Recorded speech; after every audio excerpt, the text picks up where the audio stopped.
Hi everyone, welcome back to our channel. This is a very last minute vlog, as in I've already started cooking. My niece and nephew are absolutely crazy about this, what I'm going to make, so I thought I might as well just share it with you while I'm making it. So here we go. What I'm going to do is show you what you need. So you need peppers and red onion, as much as you want, whatever colour you want. I like red onion, and I think we've only got red peppers in, so that's why we're doing that. You then need some barbecue sauce. Any barbecue sauce will do. And you need chicken that's chopped up. This is a lot of chicken here, this because I'm cooking a huge batch for us all. So once I've made this, I'll have to go and drop it off for my niece and nephew. So while that's cooking, I've then got a pan of water on for pasta. So I better tell you what I'm actually making. Barbecue chicken pasta. And it's absolutely gorgeous. Oh, that reminds me, I need to get garlic bread out. Yeah, so while I wait for make sure your chicken is cooked all the way through before, and then you're going to drain off any liquid. And yeah, I've used every barbecue sauce going for this, so it doesn't really, as long as it's barbecue sauce, it doesn't matter. This one is from Costco, so I'll try that one. So yeah, I'm going to go and get the garlic bread. I'll see you in a minute. You'll also need some dishes to put your stuff in, because once it's ready, you're going to put it in these dishes, bit of cheese on top, melt it all in the oven. And we also have ours with garlic bread. Choice is entirely up to you, but there's no weighing, there's no measuring, it's all what you want in. You can decide. So just check the chicken, bubbling away nicely. I don't put any oil in this pan because you don't need it.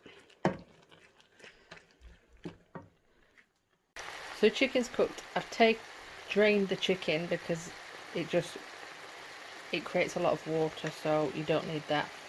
So I'm going to add the peppers,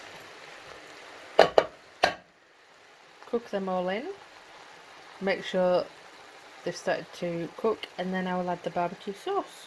So I'm using this one for the first time, so it's not too hot. It does have another one that is a bit more hotter, but we'll go with this one for now. Obviously I won't use all of that. So once this is cooked, we're then going to drain the water, because as you can see, there's a lot that collects in the bottom and you just don't need it.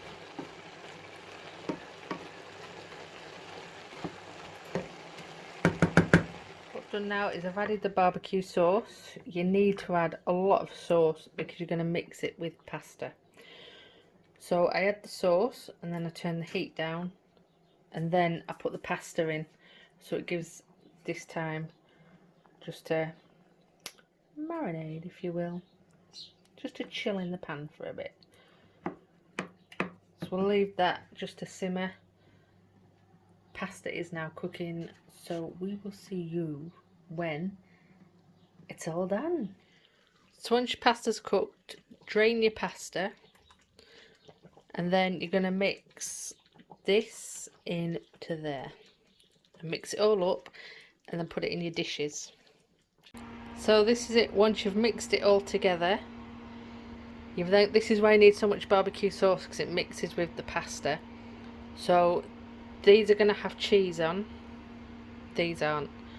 So we'll put cheese on, and then we'll show you what they're like when they come out of the oven. This is a finished product.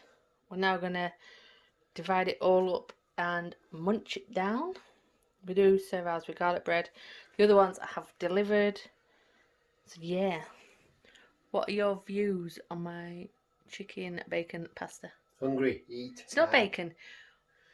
What's your chicken barbecue pasta bake? What's your view on my barbecue chicken pasta? I love it every time. And if you leave it to go cold overnight, then you warm it up the next day, it's like chicken pasta curry. It's weird. It tastes really great though. So, nom nom nom. Right, so with that and Tina's cooking tips, we shall leave it there. Remember, like, share, comment, subscribe, all the good stuff. And take care of each other out there, guys, and we'll see you soon.